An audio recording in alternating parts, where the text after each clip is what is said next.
Hey everybody, welcome back to the Shield of Hope channel and Shield of Hope podcast on Spotify, Apple Music, YouTube, wherever you want to find us. Thank you for spending your beginning 2023 with us. And I think we have a pretty exciting list, but we also have a very exciting guest today. Jacob Benkini is in studio. I'm back. I'm not dead, apparently. It's been a while.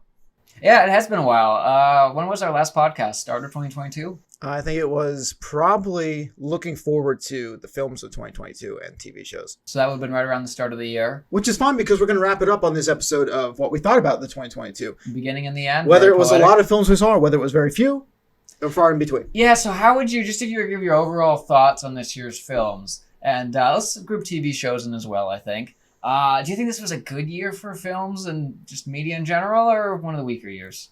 Well, according to the box office, especially coming from 2020 and stuff, yes, this has been a stronger market for films this year, considering 2021 and 2020, but it still wasn't to the peak of 2019, 2018 before COVID. So, I think it was a stronger year. I mean, you have films like Top Gun Maverick and Avatar, which we will talk about on this list as well. Oh, absolutely. So let's, I guess, dive right into it. I think it was a strong box office and a strong appeal for films. Jake, give us your first. By the way, for the audience, if you're listening to us, we're not going to do a top 1, 2. We're not going to really order rank these films. We're going to do a boom and bust section. So we're going to start off with our first boom. So we're kicking off the year with a boom. Jake, I actually decided that I put Doctor Strange, Multiverse of Madness in a boom. Oh, now that's interesting because most of the people reacting to this film considered it a major bust. I saw people that rated this as the bottom of the Marvel tier list. And not just this year's movies, all Marvel movies. They said this was the worst of them all. So tell me, Donnie, why do you have this one as a boom? And also, before we get into that, so did you see the first one or did you jump right in the second? Because if I recall, you weren't a big fan of the first one. So I'm not a big fan of the first one. I did watch it before I went to see the second one. Mm-hmm. And so you like the second one better than the first, just to establish? I do because I like the action in the second a lot better than the first. Okay, so now we can jump in. Give me your full spiel here. After he just decided to throw me on the bus and be like, see, he hated Doctor Strange 1, so of course he likes Doctor Strange 2. I love Doctor Strange 1, so I had to ask. Doctor Strange 2, Multiverse of Madness, the reason I gave it a boom is because actually it was more of a default boom in the sense of every other Marvel film, which will be on this list or not. And TV shows. I thought all failed in comparison. Okay. It's Doctor Strange Multiverse of Madness. And I will say, I'm not going to say that because that's a spoiler for the list if you're tuning in. Doctor Strange, though, brought something. I mean, yes, you could say there was more of a witchcraft type style to it than a Doctor Strange type wizardry. Than sorcery, yeah. Yes. Sorcery, witch versus sorcery. So I know where people can say, hey, it doesn't feel like Doctor Strange because it wasn't about that. But to me, I thought the action was there. I thought there was a better story than some of the other Marvel films. Mm-hmm. So that personally is why I gave it as a boom. More of a default boom, but it's something that I thought would shock the list to start off, so I wanted it to be a shock warning. One thing I do want to say about the Doctor Strange is I liked some of the tones they had in this film. They went for more of a horror vibe in this one compared to, I'd say, probably any other Marvel movie we've had, at least in the current iteration of Marvel DC or Marvel MCU. And I did appreciate them taking that different angle because it feels different than just your generic Marvel superhero film. It felt very DC-ish. Yeah, I would say that, especially when we went into the parallel universe. Like I don't remember the exact which Earth number it was, but that kind of felt like a DC film. Where we saw, heroes dying, we saw blood splatter, we saw, the whole... And it felt like a generic multiverse, too. Mm-hmm. Where, they pulled different people, and sometimes it was different characters playing different people as well in the multiverse, compared to, what Earth we're on in the comic book series. Mm-hmm. So that was a little bit cool, too. It's not something that you saw in, the DC, The Flash, or Arrowverse for people that are watching the CW shows. It was, it was just a different type of multiverse than you would expect. Well, something different happens in this point and sort of bridges the timeline, is what they went with this, I almost said time travel theory, but this theory of time. And how could you not appreciate Evil Doctor Strange? I mean, I enjoyed it. But I like all Doctor Stranges, so I'm in a special category there. Though it was great to see some of the X-Men people appearing in this. Because we've always kind of said, these are the same universes. And we've never had any actual crossover in the modern iteration. And we finally did. Even if it's just an alternate universe. It was so cool to see, what's his name, Picard? Oh, Xavier X. Or Dr. Xavier. It was so cool to see Dr. X there. With the Council and the Illuminati, I think they were. So Jake, give us a boom on your list. So the boom I'm going to throw down, it's fitting we just talked about Marvel, I'm going to throw it over to the DC side, and I'm going to say the Batman. So I'm not one of the biggest Batman fans. I do like Batman, but I'm not hardcore about it. But this one I enjoyed. It takes a very different take on what we know from Batman. So when you think of Batman movies, a lot of people, you kind of go to the Dark Knight, the Christopher Nolan movies. And this one was a much grittier, investigative Batman. He was isolated from the crowds. He didn't have that same charm that it did in the Dark Knight, but you could still feel for him. And so when he was on the case, he was really investigating in sort of a more like a detective story instead.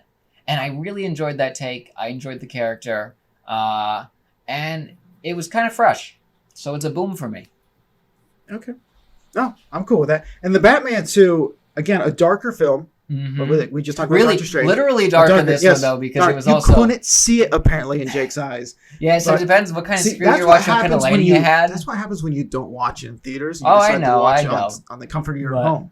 I Which still does not have a have pretty surround good sound, TV. folks. I do. Do you? Oh, yeah. Oh, it's a Bose TV. Oh, well, That's the thing that exists, doesn't- people. yeah. That's the thing that exists. Bose TV does not sponsor this program, by the way. Yeah, but Bose is Disclaimer. known for its sound quality.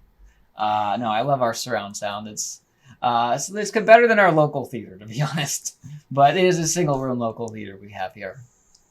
But I enjoyed the Batman. I still like the Dark Knight series better, but I did enjoy that film.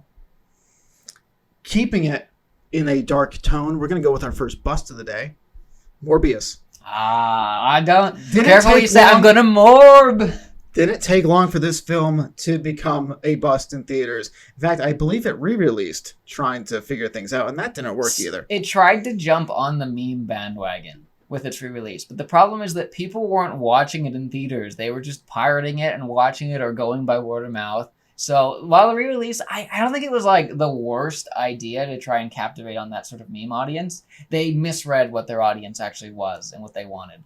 You know what's sad is a lot of people that I talked to in my inner circle actually was looking forward to Morbius when it was announced. It was coming off the high of Spider-Man and all these and the Joker and all And it was these supposed to other- have that darker tone, or at Yes. least it seemed like it was going to. Which I know Joker is DC and not Marvel, but it still had that tone to it. That Kind of people gets were into like, that superhero genre. Venom, I guess, is a better example coming off the Mhm. Venom franchise that they started. It's like, yeah, Morbius was teased, and Morbius, and it pushed a lot of different things back too, because I believe Morbius was postponed because of the pandemic, and then it pushed back Venom 2 because there were some like fillers that like you would like to see in Morbius, and then it was just like, well, Morbius is a bust, so now we just got to get over it. Yeah, though it's a legendary bust. It is a legendary bust. People will be talking about Morbius for years to come. Not because it was a good film, not because they're actually talking about the film itself, but it will live on in meme culture. At least until we get tired of it. But we haven't gotten tired of Among Us yet, so I think it's still going to be This there is for a probably while. going to be disrespectful, so forgive me, Blade fans, but do you think they tried to capitalize on what the Blade audience was in Morbius? Because it was too, like, there wasn't a lot of, like, actual, like, character developments or plots. It was really No. more just like a vampire fest. It very much felt like a generic vampire film, I have to be honest. I think they were just trying to hit sort of vampire audience, not necessarily Blade specifically maybe, but some of those, maybe grab some of the Twilight fans, just sort of the clique. What We Do in the Shadows, maybe some of those, even though that's a comedy. I have so many questions about like who greenlit this project and thought, yes, that's the movie we need. But if we're going to talk about, who greenlit this, why not jump to another bus? So this is a show list for me, and I'm going to put this as cinematically is a bus, the Halo TV show. Oh my gosh. So I know you're a PlayStation boy, so you haven't played the Halo games. Correct. But if you're a Halo fan and you watch this show, a part of you dies inside. And so this is going to sound ironic. As a bust, this is a bust. It sucks. The story's bad. So much of it's bad. The visuals aren't the worst. There was actually some nice visuals, particularly with like some of the armor and the weapons. The ships were pretty weird in some cases. But terrible bust. But I actually really enjoyed watching this show, which is wild to say. And the reason I enjoyed watching this is I watched it with a buddy of mine who's a diehard Halo fan, kind of like we are with Star Wars. And we were watching this film, and it's, you know how you watch like a B flick movie, and you know it's going to be bad, so you just tear it apart and just enjoy the pain. We kind of did that with this show.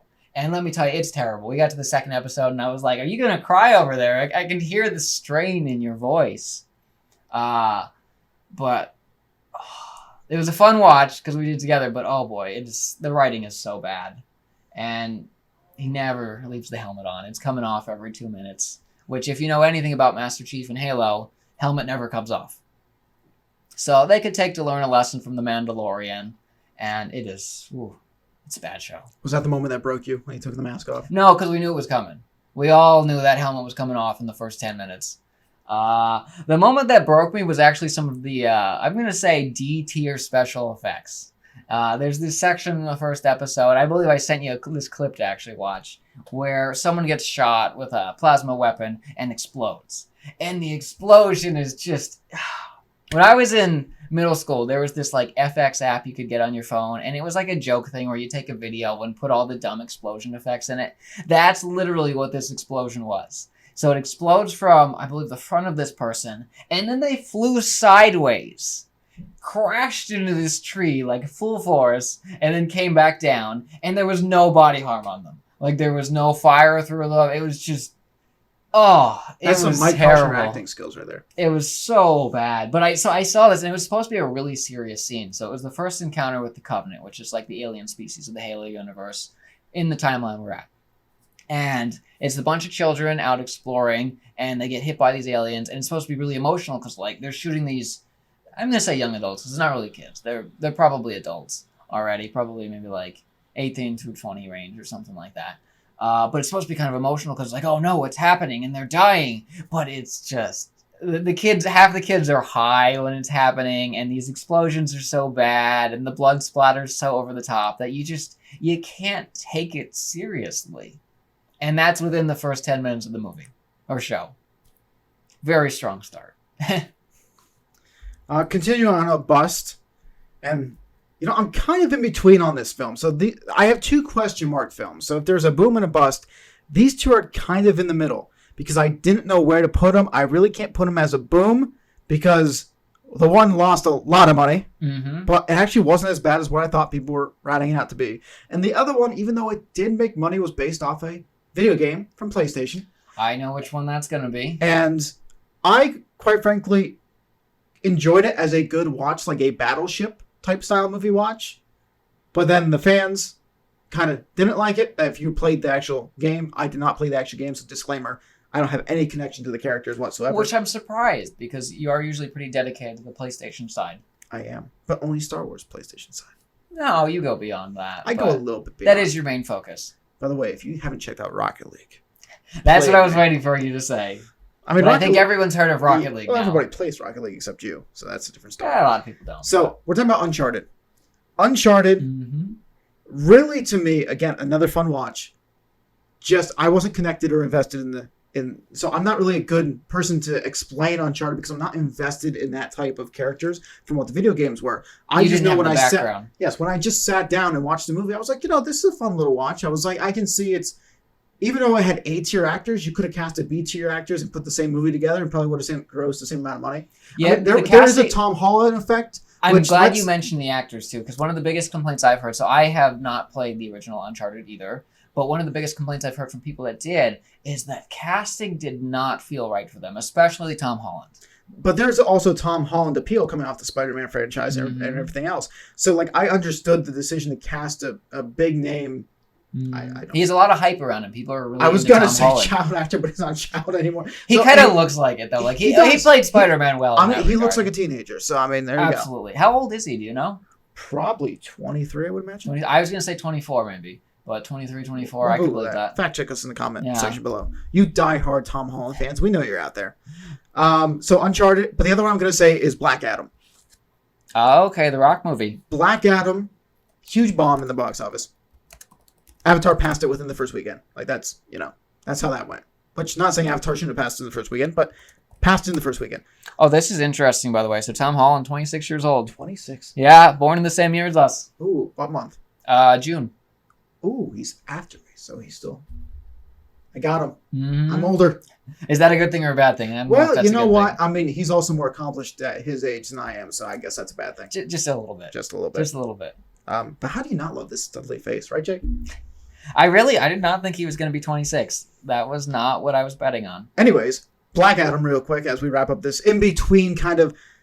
I don't know where to put it because I actually watched it the other day. I rented, I believe it or not, I rented it for cheap on Amazon at that point, Amazon Prime. It's watched it. already on TV, by the way. Oh, well, I was scrolling right before this. I was just kind of flicking through the channels, and it was sitting there. And I was like, "Wow, that came to TV really quickly." Well, you know what? Now I wasted my $3.99 just doing Yeah. that. But you know what? It really wasn't a bad watch.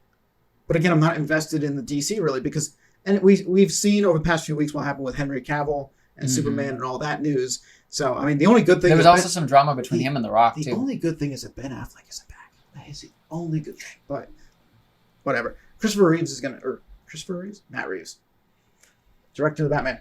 Matt Reeves, Christopher Reeves. One of them's the actor, one of them's the director. I do Either not way, know offhand. They're going to do good things with that Batman with Robert Pattinson, so I'm not really too worried about it. But there's a lot of shake-up. Black Adam wasn't as bad as I thought it was, so kind of in between. I heard kind of so. It generally got bashed by critics, and fans were like, not bad. It's like a 50-50 split. Yeah. Kind of where it should be. Yeah, like they didn't rip into it, but they also weren't like, celebrating. It's not a either. Shazam, it's not an Aquaman, it's not a Wonder Woman, the first one. Mm-hmm. It's more like, well, I wouldn't even say it's Wonder Woman, the second one, because the second one was below Black Adam. So. Yeah, it's kind of one of those that's like, well, this happened. This is one of the movies of all time where, you've seen that. But yeah, so I guess we'll kick it on to, since I just did a bust, I'm going to do a boom. And why don't we talk about Andor, the latest Star Wars show to come to Disney Plus. And this is a big deal because we're probably going to get into some more Star Wars shows later on, or just Star Wars content in general. And that is something we cover, here or there on the channel. But I'd say this is the best show we've had on Disney Plus for Star Wars. It starts out as a slow burn, and then it really amps up after a couple of episodes. And that's something, so they always said, critics used to say, like, when people didn't like the sequels, it's because Star Wars fans just want nonstop action. And this show is great because it proves that, no, we don't need nonstop action. We just want good stories. And Andor does a great job, uses one of the main characters from the Rogue One cast, comes back here, and it's a good time. We have characters like Mon Mothma making appearances that are fan favorites, even though they're not necessarily popular names. And I can highly recommend that one. So, now that you recommended that one, I'm assuming there's probably a bust on your list that is also a Star Wars TV show, so go right into that one. Oh, yes. This one I can really rip into. So, I thought it was called Kenobi, but when we were looking at Rotten Tomatoes earlier, it was actually called Obi-Wan Kenobi on that list. A limited But- series. Yeah, is that the behind-the-scenes one, or is that... No, so Kenobi was because they wanted it to be... So, for Oscar nominations and for awards, Mhm. they also give awards for, like, a series, but it's a limited series. So they were Disney has been trying to capitalize on the limited series. Like Moonlight's supposed to be a limited series. I was really confused on that, because I was like, I'm pretty sure when it aired, it was called Kenobi. And then I saw that, and the ratings were like, this looks like Kenobi, the show. But they did have that documentary that threw a lot of people off, because they thought, is it season 2 already? But it was just behind the scenes. Well, I would say the writers probably were arguing about the title, and they probably didn't know the title. Yeah, Just wouldn't like shock the me. writers didn't know what they were actually writing. So yeah, so Kenobi, definitely a bust. And just, how hard do we want to dig into this one? Dig into it, Jake. Because I feel like this is, as a show, I feel like every episode, the first episode isn't the worst thing, but most of these episodes you could rip in almost minute by minute. It's bad writing, it's bad filming, and I don't actually completely blame the director here. So I've heard that she had an initial script. She wanted to do sort of a character study similar to Wolverine. And supposedly she had her script, and it was looked at by higher-ups in Disney and Lucasfilm, Kathleen Kennedy, and they made changes. And that probably got us to where we are here. But there's so many scenes, especially like with child Leia. Right in the first episode there, when she's being chased by the mercenaries, and they have to keep doing cutaways because this little child actor, and it's not her fault at all, this is just what she's told to do, is they want to do this like 10-minute chase scene, and she's a very slow runner, and these professional mercenaries cannot catch her for 10 minutes, and they're doing the classic, run into trees, like old school, supposed to be comedy, I guess, but this was supposed to also be a serious show. So what tone are we going for here? And it's just, from a character standpoint, from a plot standpoint, from just like basic lore standpoint, so much of it's weird. So one thing, and it was very odd to me, is so Obi-Wan is so surprised that Anakin is alive and Darth Vader. But correct me if I'm wrong here, but in episode 3, he already knew that because he saw the hologram where it was Rise, Lord Vader. And I'm sure he already knows Darth Vader is out wandering the galaxy. So if he knows, oh, well, Darth Vader was Anakin, and there's a Darth Vader around, I guess Anakin survived.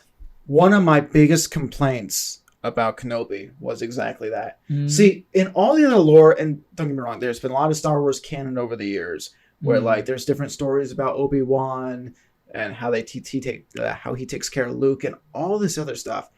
But my biggest complaint is like I assumed, just like anybody else, and the novels too that we read in between 3 and 4, is that he was protecting Luke from Vader. Mm-hmm. So we And already just the Empire in general. we assume that he found out somehow that he survived, but in this series, it made it seem like he didn't know that Vader was Anakin. Mm-hmm. It almost made it seem like he knew that Vader was alive and that Vader was like an evil person, but like wasn't Anakin. But you go back to the hologram In it's like- episode 3, and- and we see this on screen with him seeing that. So we have to anything assume on he knows screen, you have to assume that your main character knows because the audience knows. when they're present. Yes. When they're present, of course. So to me, that was the biggest plot hole in all of this. But let's talk about one more thing. Where you strictly Disney and writers of Kenobi ripped off other TV shows from your own genre. You ripped off things from your own video games, like Cal Kestis and Jedi Fallen Order. So much of this was just... So first off, one thing I wanted to add really quick before I forget, we can look back to it if we want, is from a plot character standpoint, like, you know, him not knowing Vader, so much of it felt like it was done just to make plot happen. Like, ooh, this character did this stupid decision just so that this thing will happen. Reva, you know, kidnaps Leia. Oh, because this will pull Kenobi out of hiding. Like, it's so much, it's just...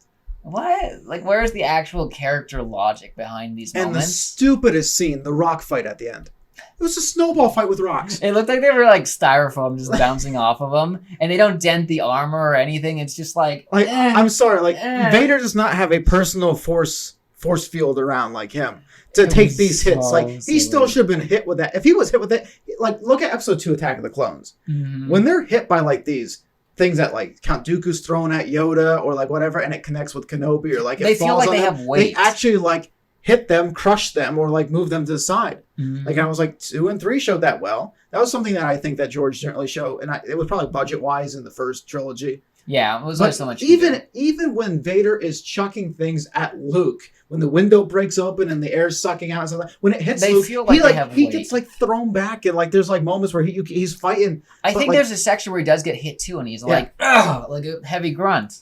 and I'm just over here like, and then of course another rip off where it rips off half the mask. Like we haven't seen that before. So yeah, there were Rebels. so many scenes. Also, I had forgotten about the rock scene until just now you mentioned it. When I was thinking of episode 6, I was thinking about the TIE fighter scene in the beginning where they were chasing the shuttle with a Star Destroyer. So basic shuttle, Star Destroyer, and they're calling back to The Last Jedi, I guess, where they're chasing the shuttle and they just keep hammering the shields, but they can't catch it. But this is an Imperial Star Destroyer. And then it sends out the little shuttle, which... odd as well. And they go different ways and they're like, no, we need to chase this one here. Like the whole time I was like, one, why can't you hit them? I feel like I'm watching Spaceballs, like where they're firing and completely missing everything. But two, you're a Star Destroyer. You have TIE fighters. You have Imperial shuttles. Like, why did Vader need the whole Star Destroyer just to chase Obi-Wan when you could send, divide the forces and take both at once? It made no sense. And that's not even getting into the Reva and how she somehow got to Tatooine before Obi-Wan did, and total mess there. But so yeah, let's talk about ripoffs on this. So we had Fortress Inquisition from Fallen Order going in pretty similar way, but a lot less security. I don't know, was this before or after Jedi Fallen Order? Either way, creates problems. Either way, if the same thing happened at say you're at your job, and yet the accident happens once, I'm assuming you have a meeting about said accident. Mhm. It's like, okay, it was breached. Okay, we're going to fix that. We're going to make sure that the same water entrance, the same way they got it, isn't repeated again for the bad guys. But it happened twice, so it's either they're incapable. Which that's Or- kind of the theme of the Empire under Disney is they're just so incompetent at everything they Yeah, do. but it never most of the felt time. that way in the original trilogy. The only thing Which was is the sad. AIM thing, but that's because they were always shooting at main characters, so you could reason things. And with Greedo those. shot first too, so that was a little bit of an accuracy. The twitch. I love in the cut where Hans is like, and I'm like, what? What is that? It looks so Even bad. that twitch still didn't matter because it missed him by like 2 feet. so bad. So let's pretend that didn't happen. We could sit on Star Wars topics all day here with Kenobi. We can hit a couple really quick. So we had that one, the Fallen Order, which I guess the best way that works is if Kenobi came first, since we don't have the fleets in orbit, which I'm not even sure. I can't believe there wouldn't be fleets around this fortress to begin with. That the basic shuttle could fly down. But we had the Vader mask was just ripped right out of Rebels. Like, the only thing that was cool is the voice modulation was a little different. I like that better. But it was like, we've seen these scenes before. And when This is Kenobi new. turned off his lightsaber in the dark and killed the stormtroopers, turned it off, turned it back on. Mhm. Wasn't that a ripoff of Force Unleashed, that was a nice callback to the trailer, yeah. But it was, and of course we talked about the beginning of 6, where it's a callback to The Last Jedi. Just, I We don't don't really know. talk about Last Jedi. I feel like Kenobi, one, it should have been a film, if anything, but so much of it was just fluff. And the episodes weren't necessarily long. Like, I think some of the episodes were about like 30 minutes. And I'm just like, you had 6 episodes, and you couldn't at least, use the time to give us something here, especially since you had the original actors. Such a missed opportunity. I mean, I also love Disney patting themselves on the back. It's like the longest or the most watched in terms of runtime on TV for Disney Plus. Pat yourself on the back. Wouldn't be the first time that they've released 2 episodes for a premiere, so pat yourself on the back there, Disney. I'm gonna go over a few more busts real quick. Thor: Love and Thunder. What were you doing? You didn't like the Screaming Goats? No. Honest, like the first time was like okay. And then the second, third, fourth, fifth, sixth, 100th time, Taika Waititi, I don't know. See, here's the problem. I wasn't a fan of Ragnarok. Mm-hmm. Did you watch Ragnarok? I enjoyed Ragnarok. Okay. I wasn't a fan of Ragnarok. I didn't like the humor in which they were taking Thor. I did like, not saying the Dark World is a great analogy for the Thor movies, but I like Thor's had a rough run. I like the Dark World in sense of like that dark theme. Mm-hmm. Because there is a lot of themes, even though they weren't capitalized on very properly in that film. I like the dark themes. Like, again, we talked about the DC films with the Batman. When it's done well, it's done a little bit darker in shade and brings a little bit of personality. This film, they just made a joke in a Yeah, Thor. the whole thing was just one big comedy. But the problem, another thing is like, all right, so having one big comedy isn't necessarily a bad thing. Like, it was already branded as it's going to be pretty lighthearted, but the jokes need to land, and it just doesn't work. So Ragnarok isn't pure comedy. There's some very serious moments in that, especially like when Helga shows up on Asgard and kills all the characters we already knew from the core 4. Well, actually 3. Sia survives, or at least Sif, I think is the name, right? She survives. Because of a casting thing. She couldn't be on set at the time. But so there's like, it has those heavy moments to weigh out the humor. Love and Thunder, you don't have that. You just don't have that. There's no balance to go with it. Though I will say, so the God Killer, actor's name is escaping me at the moment. Maybe you can help me out there. Christian Bale. Did a great job with his role, even though it was only That was a bright spot. 15 minutes of the screen time. That was the bright spot. And it actually was, again, a darker opening to Thor: Love and Thunder because it shows you Christian Bale's character going through and praying to his God. And then he, like, semi-dies or he falls upon, like, the garden in which the gods are eating. And somehow just the slain sword of the God Killer pops up and he touches a handle and he turns into a God Killer and slays the god in front of him for like mocking him, like, oh, you pathetic like mortals and stuff like that. Like, just like, okay, so it gives you like that, like, okay. I'd say they criminally underused him. Yeah, well, absolutely. character But I'm in the saying film. the opening was like, okay, Mhm. interesting. And then the rest was like trash. Yeah, you start out this It was is hot trash potential, on but it fire. just falls apart. While I'm doing this, let's do a quick boom. I know you didn't see this film. Mm-hmm. I said this was very much Pulp Fiction-esque. I absolutely love Bullet Train. Mm-hmm. Bullet Train with Brad Pitt was my top 3rd film of the year. Yeah, this is one that kind of popped up pretty late on my radar, but I've been hearing some pretty good things about it. So here's the thing. When it came out, again, battling the late stages of Top Gun Maverick, just Mhm. dominating everything, which will be on the list. Don't worry, guys. We will get to that. Battling in the late stages, this was a film that didn't get a lot of good reviews and didn't really get a lot of people to go see it right away. Mhm. So it struggled at the box office for a while to break even. I believe it did break even at the end, but this was a film that should have made a lot more money. I just think it wasn't. Do you think it's because it was overshadowed by Top Gun? It was overshadowed. I'm not going to say by Top Gun. I just feel like it was overshadowed in the sense of like, hey, they decided not to market it nearly as much as they could have. Mhm. But again, I'm not going to tell somebody how to market something because marketing, we both know, is a little bit of an iffy subject. Because you don't know what's going to spark interest for it. But I wish you would have put like, well, maybe $1 more million in the marketing, and then you would have been pretty golden. Some of these are trickier where you don't have a clear-cut audience of who do you want to try to target. It's also not a family-friendly film. Mm-hmm. Because when you get that Pulp Fiction-esque, you're looking into like an investigative, you don't know what's going to come next, some swearing, some killing, some blood, some guts, you know. Though some of these develop very strong cult followings. So maybe, you know, it didn't get too much attention this year, but perhaps in the years to come, I mean, we might see a lot of, like a resurgence of popularity of this. Absolutely. And I hope it does because it was a really fun watch for this year. Mm-hmm. Jake, do you have another boom or bust? Let's see. So I'm going to jump to another show here. This is a bust for me, and it would be She-Hulk. So did you see She-Hulk? How dare you put She-Hulk? Oh, I know. Bust. I'm going to get torn apart for this one, but... The critics and the paid... I was going to say paid critics. Like but an 87% rating on Rotten Tomatoes, I think. 30-something from the fans. Oh, how dare you? Let me tell you, man.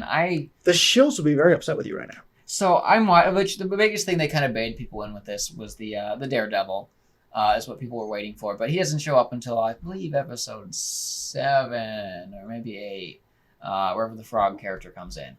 And you know, a lot of people were very up in arms, like against, oh, this is the worst thing ever, and it created sort of a huge feud.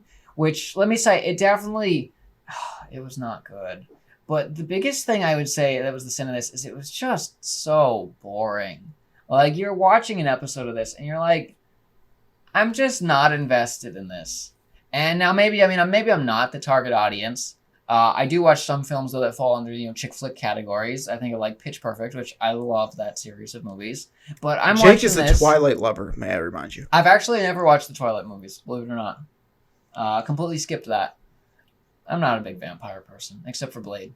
But this show, like and it brings back some old characters like the Abomination from the old Hulk movie, which is technically canon, but they've switched the main actors. But same actors back now for the Abomination, which was kind of a surprise. And so it was written by people that they don't know how to write court dramas. They said that. So they're going for more of sort of a character drama, but it's hard to care about the main character. They try the fourth wall breaks like Deadpool does, and they're just not entertaining fourth wall breaks. Like it tries to poke fun at itself. It tries to poke fun at its audience a lot. It anticipated what kind of comments they were going to get from trolls, but also from critics. And they said, oh, it's just because you hate this.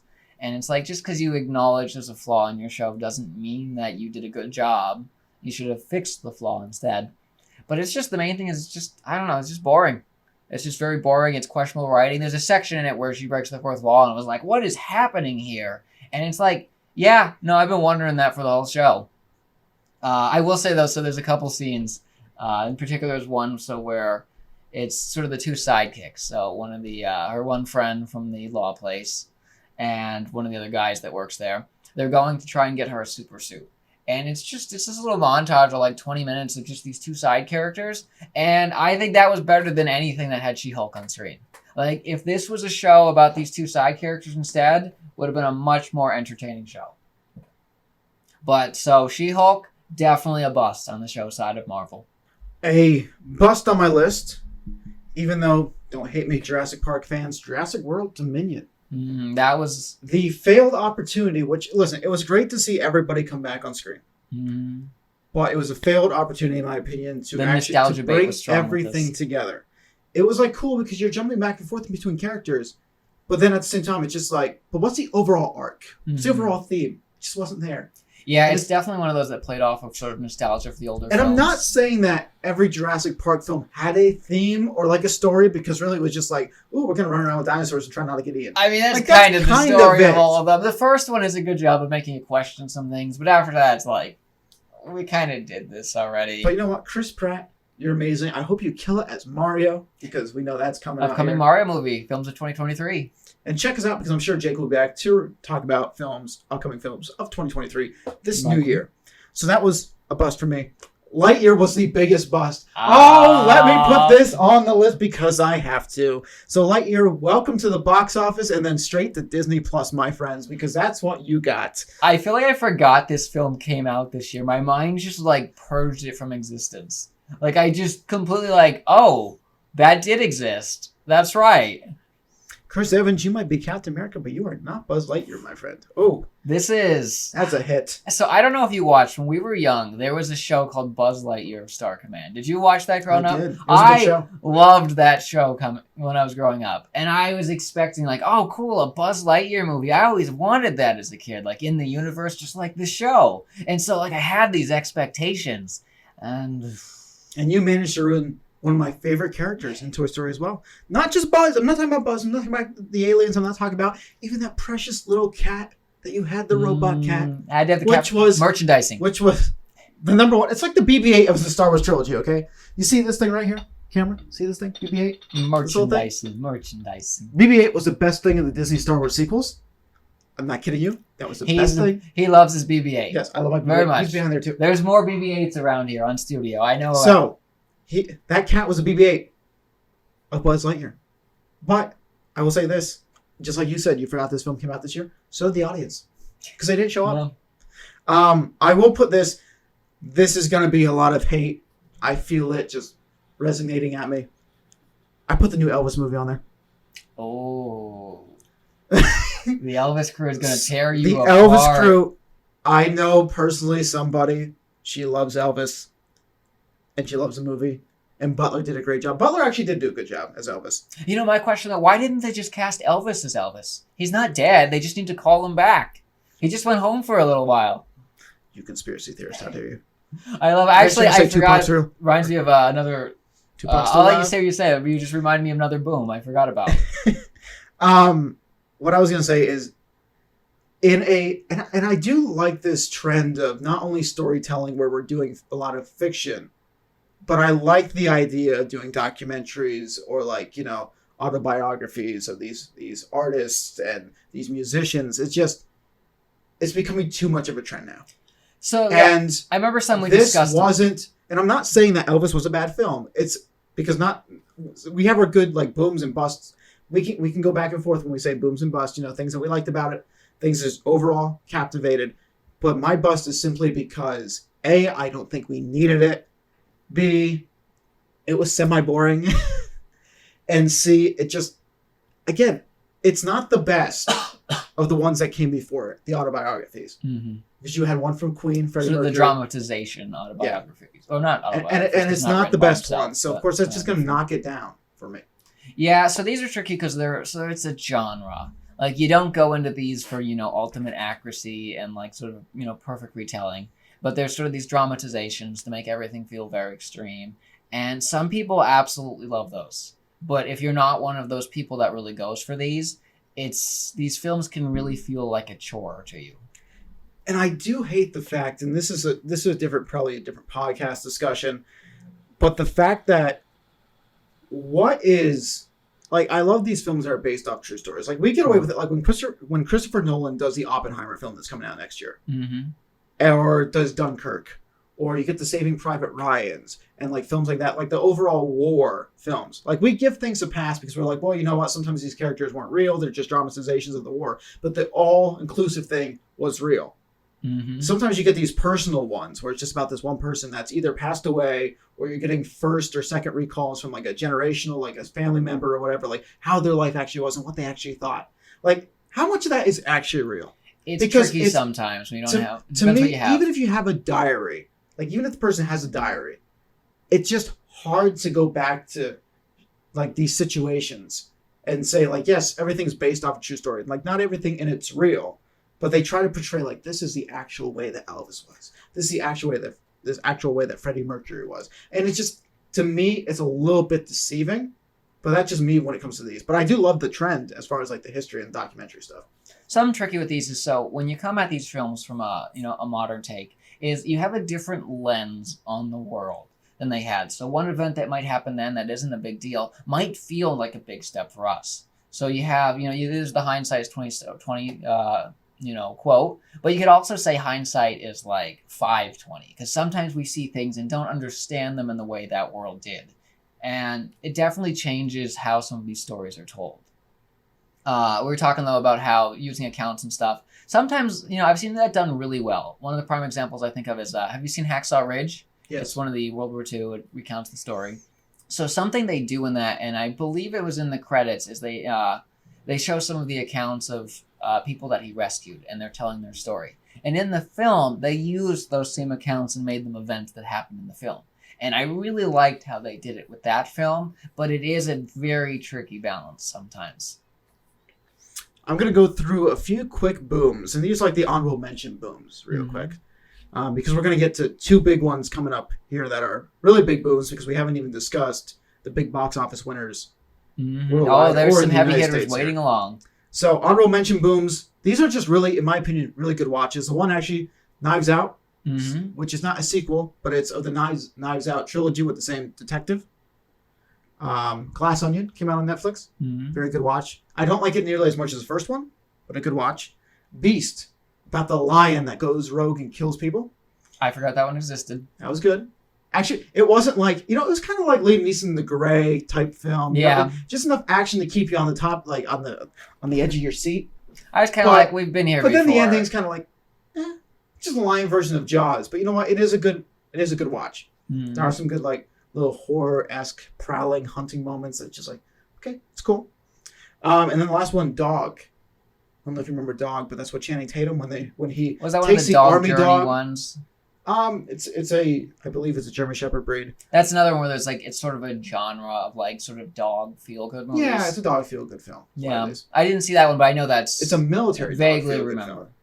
There's a couple of those where it's the military rescues. So if you want a good family-friendly watch that one. Sometimes you need something wholesome. Speaking of though booms, another one that was a Netflix show is Inside Job, which second season came out. Which it's actually they filmed the first season as season 1, season 2 are actually just one season, but they had to split it up because of how Netflix is set up. And that's one. Are you familiar with Inside Job? I'm not. So it's about the deep state. That's why I thought of Elvis, because in their intro they have Elvis on a beach in one of the scenes. Oh Lord. And it plays off of all the conspiracies, like the Hollow Earth theory and all sorts of different ones. And it's just a great time. It's a comedy. It plays against both sides politically, and it's just a fun time. From the creators of Gravity Falls, or some of them, but different director. So Jake, before we hit up the top two booms, is there any more on your list that you want to discuss?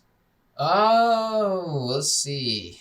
So we can wrap up, toss in a couple. Well, we'll throw this in as a bust, but we won't dive into this one. Rings of Power. Oh gosh, we could have a whole different podcast just on this one, talking about the lead up to where they were insulting Tolkien scholars and the insult to the lore and creating new. They're called Harfoots, which they're just hobbits for marketing. We won't dive into this one too hard, but that's a bust. But just tell me, Jacob, do you feel angry because of the writers behind the scenes, or is it just bad on screen too? Man, how's your real? There's a lot of issues with this one. You got the writing, you got the filming, and you've got the characters. It's just the actors. Some of the actors are okay, but a lot of the actors in this, it's like, just not great. I'll just leave it at that. But one of the most expensive shows to produce. Amazon dumped a ton of money. They wanted the next Game of Thrones, but instead, House of the Dragon slapped them out of the water. No, they got the Game of Thrones. They got the last season of Game of Thrones. It's Game of Thrones, but only season 8. Yeah, that's pretty much it. They got that. They've even, as much as they can publicly acknowledge, they have acknowledged that, this didn't really work. We're going to change up some things for season 2. I think that there's a trend, and there's kind of been this trend since 2016, 2017. I would even argue back when Disney bought Star Wars franchise from Lucasfilm, what they technically bought Lucasfilm in general. Mm-hmm. I think a lot of the times, and what's ruining the movie experience, just like kind of what social media is ruining all of our lives in a sense, in this case of, we know everybody's opinions. Everybody has the opportunity to speak on certain subjects. And I feel like there's also people that get turned away. And I'm not saying that this made films better or worse, but I'm looking at a few of the films here. Thor: Love and Thunder, Taika Waititi, how he went on certain conversations. You look at Black Panther, how some of their actors went on certain conversations that they had. You look at Lightyear with Chris Evans and what Rings he of said. Power had a lot of commentary behind it. No, but you look at Rings of Another Power. I'm trying to go through up here. Is there anyone up here? Ryan Johnson, I kind of let him pass with the glass on you, but I can't let him pass for Star Wars. He was part of that Star Wars debacle. She-Hulk had a lot behind it. She-Hulk too. had a lot. Well, one of the Avatar- big trends is insulting the fans, which is just one I cannot. And Why the would other you insult your target And audience? the other thing, too, is James Cameron, my friend, the whole time, and you can contest to this, the whole few weeks leading up to it when James Cameron would make some, and I'm going to say stupid comments out there. I think that's legit, and I'll keep out the word stupid. Mhm. Conversations and comments out there. I was just holding my breath. I was like, please still let this film be good so that all this other conversation slides aside, in which right now it appears to be. Well, so since you've taken us there, shall we lead into Avatar 2, The Way of Water? I know you saw it because I drove you through a snowstorm to see it. So, Don't go too deep now, just first impressions. I know. But I want to do a backstory real quick. Yes, Jake drove me through a snowstorm. And I did request that he drive because his car has four-wheel drive. Yep. Even though we were supposed to get in PA 5 to 8 inches of snow that they called for, we didn't even get one. But that's okay. It was all slush, freezing We rain. did get a lot of slush. Like, the roads were pretty slick. Like, you had to watch. The roads were still bad. but I'm it just saying, was no 8 inches. the of weatherman snow. let us down again locally. That's okay, though. But the backstory is we have both been waiting, one more than the other, since 2009 for this film. Donna here is It is about my- as die-hard for the first Avatar film as you can get. It is my Star Wars. Yes. Which is a very big statement coming from him. It is. So, with that being said, we were going to go as a group, and We had a big group, too. we had a big group, and it was still a big group on the second night, too, because I went Thursday and Friday to go see it. Mhm. Even though one person in the group wasn't so happy because I told her we would go see it together, and, well, that didn't end up very well. Was she expecting just you and her? No, she was cool with the friend group gone. Okay. Oh, No, she was mad that you didn't go first I- watch. yeah, no. Ah. But it's okay. And I was going to keep that secret, and then Mike's like, well, he went last night. I was like, well, thanks, Mike. So, Not throwing you under the bus. yes. Other backstories, though, is I've just been excited and holding my breath. It's been since I was 13 years old waiting for this film. And I think a lot of other people in that 13-year gap were very excited. There was a cult following for the first Avatar film. 2009 for anyone that And- wants and to a refresh lot of theirs when this people- first came out. And a lot of people, I think critics and some audiences and some YouTubers and influencers were having conversations leading up, like, who's going to see this? Like, who really wants an Avatar sequel? Who, whatever. And, like, it kind of was like the whole bashing moment for the people that did love the Avatar franchise, or at least the solo film at that point, not the whole franchise, because this is now considered a franchise. Mm-hmm. And we just sat back in the shadows. And I got to tell you, 1.3 billion right now by the end of this weekend. Yes. Feels really good. Now, we don't know how much it's going to make. But It had already topped Black Panther, and it's only been out for a couple weeks now, I know. that's an impressive And turnout. the fact that Black Panther is not going to break $1 billion is also a big story, by the way. We'll see if it still does, but I'm surprised it hasn't. It's only 800 million. Yeah. So that's a long stretch for That's probably quite a 2 more while. weeks left. But Avatar: The Way of Water, first reaction, beautiful cinematic approach. The fact that they were able to use real water in some of the shots because they had the film, they put the actors through training to actually go underwater. They actually and broke a record. record, Yeah. one of the actresses. Sigourney Weaver, I believe, was 7 minutes and 15 seconds. Was it Sigourney Weaver? Sigourney Weaver also Oh. did it. Because I know someone broke Tom Cruise's record. It's impressive. Yeah, it is. It 'Cause is his impressive. record, I think, was 6 minutes. Can you imagine holding your breath underwater for 6 minutes? Can you imagine beating it by a minute? No. that's also impressive. Not that you came up like a split second later. That you Mhm. came up a whole minute and some seconds later. That's impressive. Tom but- Cruise needs to start going underwater and Yeah. training again. Don't give any more ideas for Mission Impossible series. We don't need it. We're going to go to Atlantis now. Stop it. We need to stop the Mission Impossibles. Just stop. But yes, again, Avatar 2, first reaction, cinematically, awesome. Story, we can have some question marks. We're going to dive into this one. I for think sure. that, and again, to me, it was a family-friendly film, and I was actually shocked in this modern day of Hollywood where he himself, James Cameron, who, again, with comments in the past that he's made a good film where it talked about the role of family. Mhm. And I think that resonated. I know that you and me beforehand talked about how it wasn't emotional, like you didn't feel emotionally connected. I know people that were in their 60s and 70s that went to go and were excited to see this film just in that cult following that said that they cried at this film. Wow. And I Wow. think it shows you. And Was it the whale part? it was not the whale part. Okay. It was not the Space Whale Wars. No, it was not. The space whale hunting. Space Whale Wars. clearly the whale edged the war. I mean, you're not wrong. You're not wrong. Well, they are smarter than humans. He wasn't even a part of that tells war, us. and he inserted himself into it. That was a cool scene. I do love that scene. And I know you talked about the last fight, and this will get into more of a conversation when we have our Avatar review. We'll definitely have to do another side one. Where we But dive I do in. have to say, visually, story, out of 100, I would give it more like an 85 story. But Yeah. again, that kind of does beat the first Avatar story-wise. Give it a little bit more edge. I think you disagree with me on that. But that is my first reaction. I want to let you take the stage for. Yeah, I classify this one as a boom as well. I thought it was a great film, but I do have some issues with it. Though I have to say, like, as far as me going into it, it's pretty much what I expected. When I go into an Avatar film, James Cameron, you expect amazing visuals because it's James Cameron, and I was expecting so-so story, because that's kind of what the first one is. I mean, it was a generational event because of its visuals. So many breakthrough moments as far as what cinematography had done to that point. And I knew he's been spending 13 years now working on new technology, innovating new techniques. And so I fully expected from a visual standpoint, this was going to be astounding. And you know what? Visually, yeah, it was amazing. Something I was really impressed on is, so you know how a lot of times in CGI movies, especially with aliens, you kind of get into that like uncanny valley territory where you're just like, oh my gosh, it looks so fake. Or also, if you ever watch like an old movie that was like not made for HD, and then you watch it in HD or 4K even, and you're like, ooh, this did not age well. Something about this film is just, I didn't really have many moments of that, if any, I can think of. Like, I was really impressed with just the CGI, which I mean, I knew it was going to be. So again, it's what I expected. But yeah, overall boom for me.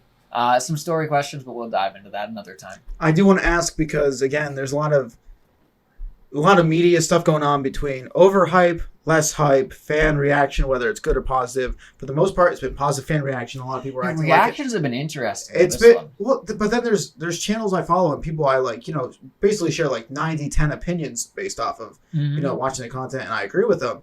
They were like bashing this film, saying the critics were raising up, but I have never, from my personal opinion, saw the critics raising this film up. It's always been the critics bashing and the fans love it. So it's a weird split. But to counteract my point personally, people like me that are that Avatar is their Star Wars, I'm gonna go see it for the third time this coming weekend. So I went opening night, I went the night after. That's me being a diehard fan. Okay, which another film on this list, the next film we're going to talk about, An Ultimate Boom, I saw 7 times before it even left straight to DVD or whatever streaming service.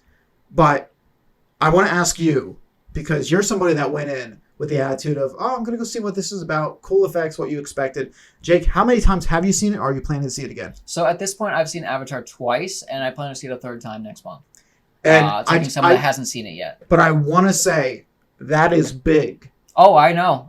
So usually if there's a movie I'm very invested in, and like I want to have, I want to be able to reflect on, I'll do twice. So Star Wars is an excellent example here. I've seen all the Star Wars movies twice, except for Rise of Skywalker. But I always do that, even if we take Rise or Last Jedi, and I watch the first one, and then I would go again the second week, just so, all right, first week is the opening night hype. Because the movie's always more exciting the first time you see it. When you're in theaters, when people are in costume, and there's just a lot of buzz. And the second one is when you're like, all right, I can reflect on this a little more. I'm past some of the shock and awe. Let me watch it a second time. And that's kind of what I did with this one, but also I was taking someone that wanted to see it, and we were trying out a new movie theater to see what that theater would be like. And I will say, kind of odd thing here, I feel like my second watch went faster, and I was even more invested than the first time. Unlike your Batman experience. Yeah. Yeah. To me, even the Batman, even though it is a boom for me, because I know I didn't talk about the Batman on my boom, is a boom for me. But Batman, even though it was like a 2.5 hour film, the first time in theaters, it felt like a 2.5 hour film. The second time I saw it in theaters, knowing what was coming, it felt like 3.5 hours. Yeah. Like there was a little bit more, but that was also like a detective one. I think detective ones when you know what's coming. Unless they have something else that really carries them. Like the characters really need to carry, or the humor, or the suspense. Yeah. And I will say, so like I rated Batman as a boom, but I liked the Dark Knight series better. And I will say that while watching Batman, I was checking my watch. Well, not my watch, my phone. But I remember watching it, and I mean, we already talked about sort of the like how dark it was at times, where I'm like, I can't really see what's going on here. And sometimes like you can play that to your advantage, but sometimes it's just like, I don't know what's happening right now. It's just too dark. But that was when it was sometimes, especially like the opening was just really slow sometimes. When it had its good moments, it had its good moments. I also feel like it should have maybe ended like 40 minutes early or 30 minutes early. I forget the number I said. It did drag on. I saw it once. I would say I enjoyed it. Would I watch it a second time? I'm not in any hurry to. Yeah. But just to emphasize the point, because I think Jake is a good audience for this, even though we're friends, we've talked about Avatar for years leading up, wondering if this was ever going to happen, may I add, because there was years in between. It's like they kept pushing dates back. Mm-hmm. But I think Jake is a good testament to the average moviegoer, where he's not only looking to take, he went with me on open night. If you don't mind me saying, he took his dad to go see it. Yeah, and he's going to be taking other people as well for the third watch. To me, it's more so like I'm making conversations with people and saying, hey, are you a film lover? And half the time the people I talk to are like, yeah, because who doesn't love to sit down and do Netflix and chill? Am I right? No, but as far as like going to the movie theater, are you like big into going to theaters? And I'll talk to these people and they're like, yeah. And I'm like, listen, you got to go experience this film in theaters. This is definitely one that I do recommend in theaters. Between this and the next film, find the best theater you have, and you don't need to watch it in 3D. You don't need to watch in IMAX, but just find a theater where you're gonna have comfortable seats. Highly recommend that because it is a long film, and it's just gonna have good visuals, good audio, and it's a good time for that. And go to the bathroom before. Don't buy a soda. Don't drink anything. You can drink soda because I managed it. I didn't miss that the first time. You have to lightly trend on the soda for a little bit. Don't drink it all in the first hour. But get them larges. Get them larges because get the refills afterwards. And you get the Avatar cup potentially, depending on your theater. I didn't get the bucket though. I'm upset about that. Oh yeah, they didn't have the bucket. They didn't have the bucket for me. I guess I had to pay something extra to go see it in 3D to get that bucket. Well, it's strange. Our first theater we went to didn't really have anything.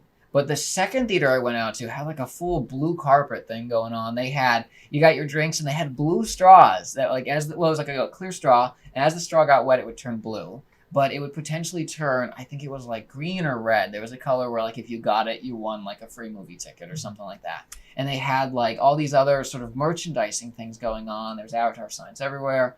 It was more of like an experience. And I'm really disappointed our first theater didn't do that, which was odd for them because they usually do a bit more. But our first theater too, the one that we're specifically go to for most of our premieres, when we saw the premieres of Star Wars, like the 501st Legion was there. They had like the 1 year, they had a Wampa suit. The Wampa was amazing. It was like 8 feet tall. That is the most incredible thing I've seen. Probably not a gunk droid. There was a mouse droid remote control going around. It was a good time. So the second theater, which I know you weren't part of that group, the one, and I want to give it a shout out to an employer at Regal Cinema. She was up front getting the tickets for us, and she painted her face with the Avatar blue and like stuff like that. So I was like, she went a little bit above and beyond, and I appreciate every minute of that. So shout out. But we are going to talk about making money. And my number one film of the year, I'm just going to say Avatar was 2, Bullet Train was 3. My number 1 was a giant boom. And definitely the biggest hit of this year. So there's no doubt what's coming. It's Top Gun Maverick, which I actually did not get a chance to see when I was finally ready to go see it in theaters, which I know is going to sound terrible because it was there for months. It disappeared. I was ready. I was like, I'm going to see it this week. And then they're like, hey, sorry, this weekend is when we pulled it out. And I was like, really? It was a father-son moment to see in theaters, and his dad was ready to take him. See, I took my dad to my dad saw it twice, and he wanted to see it more. So I was like, I took my dad to go see Top Gun Maverick. I took everybody, it seems like, to go see Top Gun Maverick. Everybody that I pulled, I was like, yo, some random stranger off the street, get in here. We got to watch this film. Because, like I said, I saw it 7 times before it even hit a streaming service. Mm-hmm. It was an incredible experience to see in theaters. The surround sound in the theaters, the vibing of the engines as they're roaring on screen. A theatrical experience. Tom Cruise, never ages. May I remind you, he never ages. That Church of Scientology is working out very well for him. May I remind you. Something worth mentioning is a lot of people went to this that don't go to see movies. So you mentioned my father there. We did mention for Avatar, but my father doesn't go to movie theaters. Neither of my parents do. And so when I go to the movie theater, I go with friends. But he went and saw this on his own. Well, with my mom. But that's pretty unheard of. He does not go to theaters. And he went twice. And a lot of people that I talked to went to see this film. A lot of it is they definitely pulled from a crowd that is a big, classic Top Gun fan. But even a lot of other people they don't go to theaters and they went to see this one. This film brought out that gap that there's certain audiences, like Marvel draws in somebody between 18 and 30 years old. Okay? Like that's like a generic base audience for them. Yes, they draw in some older crowds and stuff like that, but like their main target audience is like that teenager through our generation a little bit above. But really, Top Gun Maverick capitalized on bringing the 50+ crowd, and that was big. Younger people too. Yes, it spanned different generational but gaps. what I'm saying specifically for this was, yes, it was a good father-son bonding moment where fathers took their sons or sons took their fathers, no matter what age difference. I wouldn't even say just fathers there. I'd say mothers and daughters as well. No, I agree with that, but I'm just saying, speaking from like a lot of people that I know took their dads, and like I specifically took my dad. Mm-hmm. I know that was something that a lot of people talked about in the post screenings of it. Mm-hmm. But it's something that the 40, 50, 60-year-old gap in cinema hasn't drawn in years that they were able to bring, and that's a big chunk. A lot of other movies haven't been able to do that. Well, you have to think of the population count there. I mean, it's a huge population that's generally untapped by most films today. Which, I mean, they never really were the main target, but if you can get them, I mean, here's proof of what happens. And I got to say, too, Avatar, we talk about how much money it's going to gross, how much money it needs to gross. That's on a worldwide spectrum. So it's making $1.3 billion by the end of this weekend projected. We'll see. So what would that be? That would be like the third week it's been out. So almost 21 days by the end of this weekend. That made $1.3 billion worldwide. That means a Chinese release. That means an Asian release. That means a lot of different releases, countries that Top Gun Maverick wasn't allowed to be in. Mm-hmm. Because it is a strictly, and let's just say they don't emphasize who the villain is. But at the same time, like, that it's a patriotic film. It's meant for America. It pulled in over $700 million from America alone. Mm-hmm. It didn't need that foreign audience. We got a lot of the foreign audience too. Like there was a lot of countries that support the United States that love those feel-good family values. That brought it in. So 700 there. I believe for some comparison there. So Avatar 2's domestic. It also grossed 1.2 or 1.1 Top Gun billion. So Avatar's domestic was I think 300K, roughly around there. So that's 400K. I mean, yes, it repeated a lot, but I don't think Avatar 2 is going to hit that high. Not domestically. No, not domestically. And I completely agree with that, but it doesn't have to. No, it doesn't. But that still says a huge thing that you can pull so much of a crowd. But it also says something huge about Avatar, too. And I think there's going to be a lot of studies done in the filmmaking world, especially marketing-wise. Avatar right now, they're saying it's bombing in China, which is a big audience, which it technically relied on a little bit back in 2009. But it's grossing so much that, and I know there's a lot of Hollywood films that have tried to pander to that audience over there because there's a 3 billion population over there in China. But it shows that films can make money outside of that. And I think that's big too. Well, what you see a lot of films do right now is they'll have like 2 cuts. They have a cut for, the US and the West, and then they have a cut for China and certain other key countries. Disney especially is notorious for that. They have whole scenes they will cut out of the film. Which is one of those things where Disney antagonizes both sides of people, but we won't get into that. Yeah, no. Probably for foreign countries, maybe they edited out like 3 hours of the Avatar film. They didn't cut anything like specific scenes out. They just decided to be like, hey, let's trim some time off this. Yeah, maybe. I do expect James Cameron to do a director's cut re-release. He did that with the first Avatar 2 when it was released, and they came out with the secondary release after it kind of went off the market. I feel like James Cameron has another 30 minutes left in him of extra stuff. He's probably got more than 30 minutes. I know, but I'm just saying, he's probably going to do a re-release, and that's going to bump these numbers up even more. I expect that. I mean, he just did a re-release of the first film, so... And that pushed it to 2.9 billion. So that's almost... Think about that. It almost is at 3 billion, the first Avatar film, between the re-releases and stuff. Yeah, we're absolutely going to see a re-release of this one. Well, Jake, thank you for joining me here to start 2023 with our booms and busts, best and worst, best moments like Chris Rock getting slapped at the Oscars, how we started the year. I bet you forgot that happened. No, I haven't. I think about that. So there was a video where it's the slap, but with ragdoll physics. And just every couple weeks, I think about it. It's so dumb, but every couple weeks, I just think about it and a chuckle. Well, Jake, there's been a lot of good moments. I'll end with this. What was one of your best moments of 2022? As far as, of course, film and cinematography, I assume we're going. So I scouted a new theater on my second watch of Avatar. And let me tell you, I have never been in a theater that nice. And I've been to a few theaters across the country. But this theater, perfection. And watching Avatar 2 in that theater, beautiful time for moviegoers. like I said, I hate to put you on the spot and not put myself on the spot.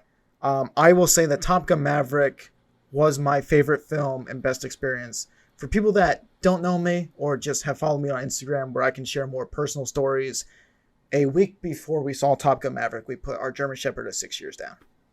So Lady Gaga's Hold My Hand during that song is beautiful. It resonated. So thank you, Top Gun. Thank you, Lady Gaga, for that beautiful song. So that's where I'm going to end that somber note. Guys, if you have a favorite moment of 2022, a favorite film of 2022, I do real quick put out a poll, not really a poll, more of a questionnaire on Instagram tonight before the podcast. And I asked, what was your favorite film of 2022? I'm going to read some real quick. You got the Avatar Way of Water. You got the Batman with the little bat logo. By the way, I love the emojis. Top Gun Maverick and Avatar Way of Water. Beast was also on there. The Batman, again. Nobody said Lightyear, so we're going to end it on that. Thank you, guys. Have a great time. Happy New Year. Jake, I'll let you sign it off. And we're tagging out. Happy New Year to all of you, and check in next time.